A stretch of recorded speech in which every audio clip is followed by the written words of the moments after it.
What's up guys, it's M. Kearns and welcome back to another video.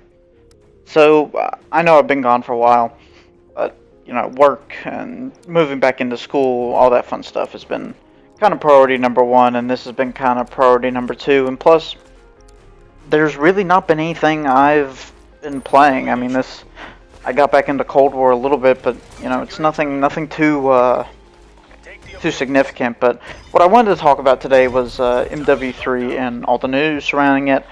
I've given it a little bit of time to simmer, let everybody think about kind of what's been going on, and other news such as that. So without further ado, we'll hop right into it. So the first thing I want to say is I'm super upset with Von der Haar's announcement of him retiring. If you don't know, Von der Haar, was one of the creative directors for a lot of the Black Ops 2 games, Black Ops 1, Cold War, pretty much anything Black Ops, Von der Haar has had his involvement with it. And part of the reason that all these games are so great.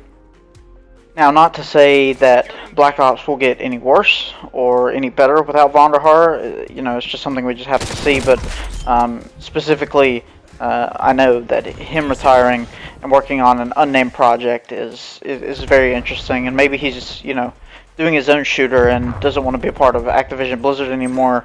I really don't know. I wish I knew, but unfortunately I'm not an industry insider, so I couldn't really tell you what he plans on doing next, but hopefully it's something shooter related, because I think that he will do very well whichever company he's with. But MW3, that's the reason. That's what I'm talking about today. That's what we're doing. So we'll talk about MW3. I feel like MW3, their whole marketing campaign so far has been, remember all that shit you didn't like in Modern Warfare 2? Yeah, well, we brought all that. We changed all that shit. So mini maps, ninja perk. I heard that there are some doors, but not as many doors. I don't know what that means as far as Sledgehammer is concerned. And they're bringing back the ACR, tons of guns, stuff like that, all MW2 maps, things that people have been asking for a while. It sounds like that's their plan, is to market this game as we fixed all the shit that was wrong with MW2, and hopefully you guys will like that. But I think it's also interesting that they decided to only have MW2 maps at launch. As far as, when I'm saying MW2, I'm referring to the 2009 game, not last year's flaming pile of dog shit that we had that was called MW2. I mean MW2, so maps like Terminal, I assume Rust will be on there. Maps like that were in the original MW2 will be coming back for MW3. And additionally, Infinity Ward is not making MW3 Sledgehammer games. I know Sledgehammer's had kind of controversial past, but I think Sledgehammer does a lot of things right in their games, and I think people, as a general rule, enjoy Sledgehammer-made products, because Sledgehammer has a track record of being at least serviceable and not, getting rid of the stuff that people like and changing things that people don't like. And we haven't really seen much from Modern Warfare 3 aside from like a brief campaign trailer that was not really, much more than stuff we saw, in every campaign trailer that we've seen in the past. I think it's one of those. It's like, they don't. I don't know why they are not putting anything out, but I would assume it's probably because it's not.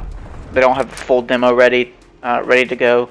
That would be my best guess of why there's no multiplayer gameplay or zombies gameplay, because it's just simply not ready yet, which is fine. I mean, they probably had to put something out because Activision Blizzard told them to, and so this was just kind of something that they just threw out because they already had it ready.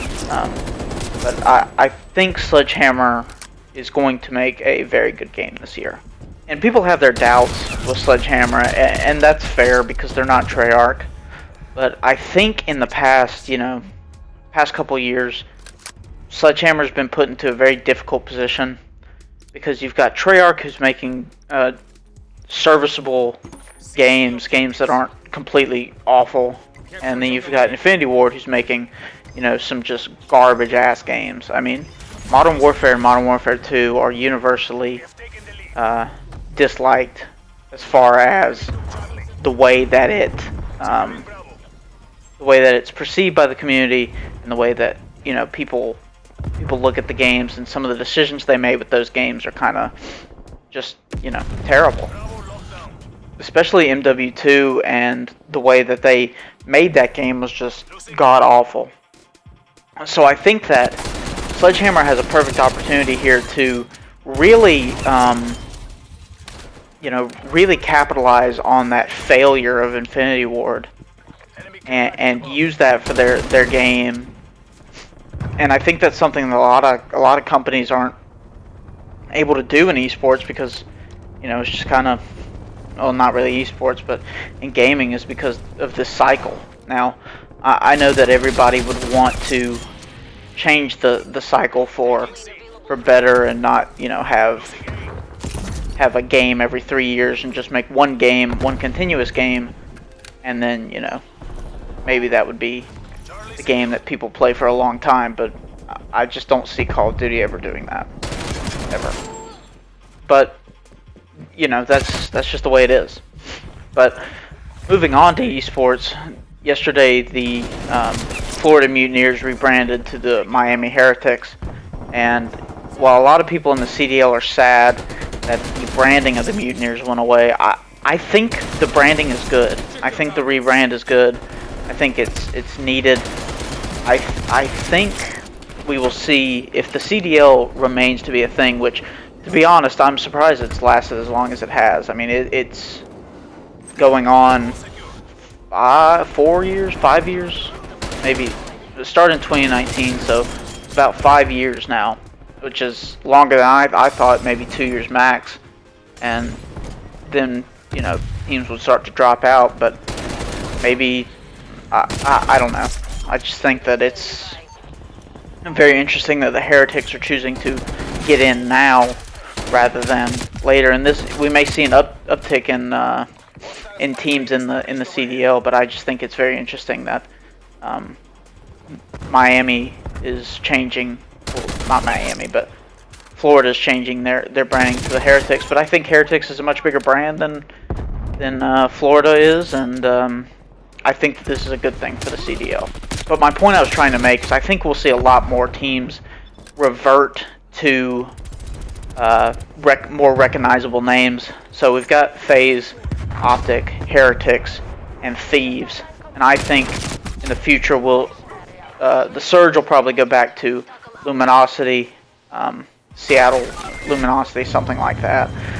We'll probably see version 1 in place of, for Minnesota. I'm trying to think of the other ones. LAG is the Guard, I'm pretty sure, but the Guard is way gone, so I don't know what will happen to that spot. But I think a lot more teams are going to revert to these old school names because people know those brands more. And I think FaZe and Optic and Thieves have benefited from that, just due to the nature of their brands being what they are.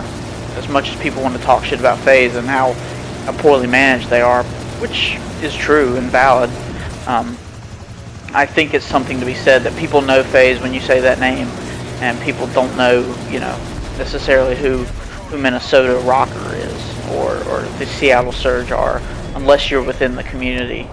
Now, if you say LG or V1, people know those brands already, and so while the CDL has done their best to build these new brands up, it's probably just easier and better off using the established brands already of these esports teams. But I think overall the CDL is in dire straits, and I think esports as a whole is in dire straits. And I made another video about this a while ago, about how I think that esports should tackle this problem, but it's just, it doesn't seem like many esport team owners are doing what they should to ensure longevity for these teams and programs, as opposed to like a sports team. I think they should try to model that in terms of their revenue sharing, and not model them in terms of franchising, because I just simply don't think franchising works and nobody wants it. But anyway, that's all I had to talk about today.